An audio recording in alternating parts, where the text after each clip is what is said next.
Back to news. కేంద్ర ప్రభుత్వం ప్రతి ఏటా వార్షిక బడ్జెట్ను ప్రవేశపెడుతుంది. వచ్చే ఏడాదిలో ఏ రంగాలకు ఎంత మేర నిధులు కేటాయిస్తున్నారు అనే విషయం బడ్జెట్లో స్పష్టం చేస్తారు.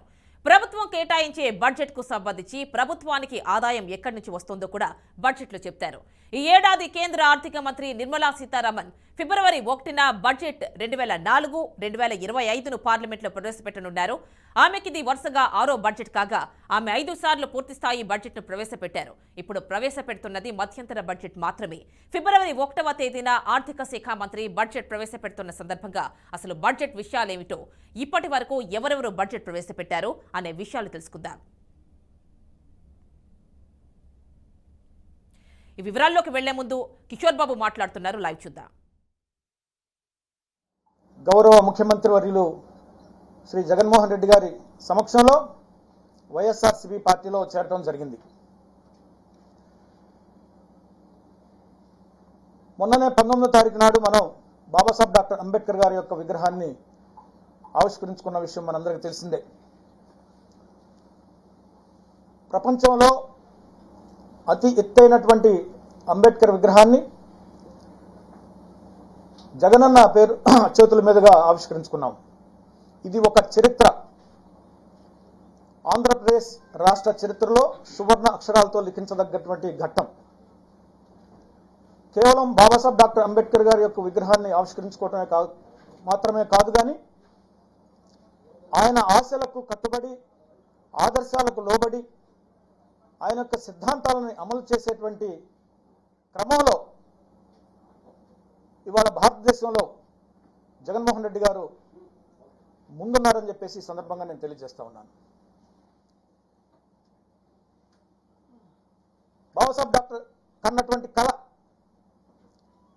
రాజకీయ, ఆర్థిక, సామాజిక అసమానతలు పోవాలని, సమసమాజం నిర్మాణం జరగాలని, కుల వివక్ష అంతరించాలని, పేద బడుగు బలహీన వర్గాలకు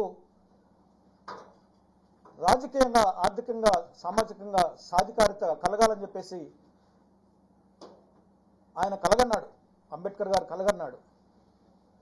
ఆ కళను సాకారం చేస్తున్నటువంటి ఏకైక ముఖ్యమంత్రి వర్యులు జగన్మోహన్ రెడ్డి గారు అని చెప్పేసి ఈ సందర్భంగా నేను తెలియజేస్తున్నా.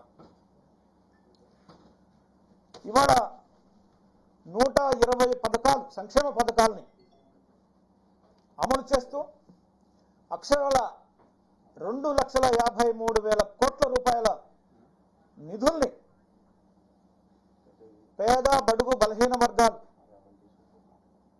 ఖాతాలోకి డీబీటీ సిస్టమ్ ద్వారా జమ చేయటం అనేది ఇది భారతదేశంలోనే ఒక విప్లవం. ఇది ఒక చరిత్ర.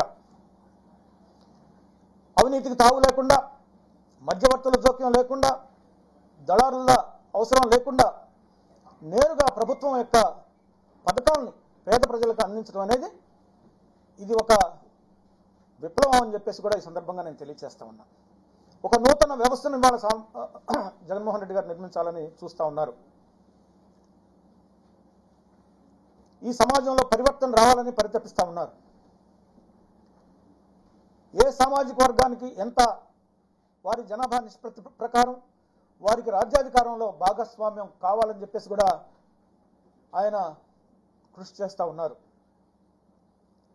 అగ్రకులాల్లో ఉన్నటువంటి పేదవాళ్ళతో సహా పేద వర్గాలందరినీ కూడా ఆదుకోవటానికి పెద్ద ఎత్తున జగనన్న ప్రభుత్వం కృషి చేస్తుంది అని చెప్పేసి ఈ సందర్భంగా నేను తెలియజేస్తున్నా.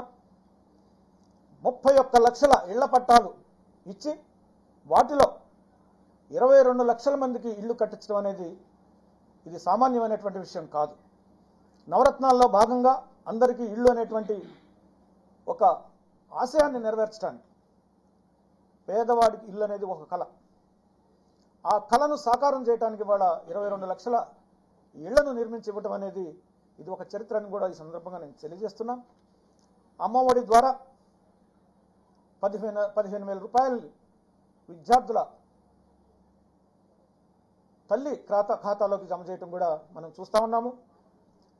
60 సంవత్సరాలు పైబడినటువంటి వారందరూ కూడా 3,000 రూపాయల పెన్షన్లు ఇవ్వటం కూడా మనం కళ్ళారా చూస్తున్నాం. ఎస్సీ ఎస్టీ బీసీ మైనార్టీలో ఉన్నటువంటి మహిళలు ఎవరైతే ఉన్నారో 40 సంవత్సరాలు పైబడినటువంటి వారికి 18,750 రూపాయలు జమ చేయటం కూడా నిజంగా ఇది హర్షణీయం.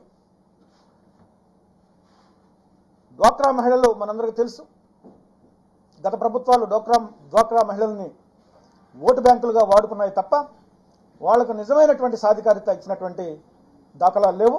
అలాంటిది 2,500 కోట్ల రూపాయలు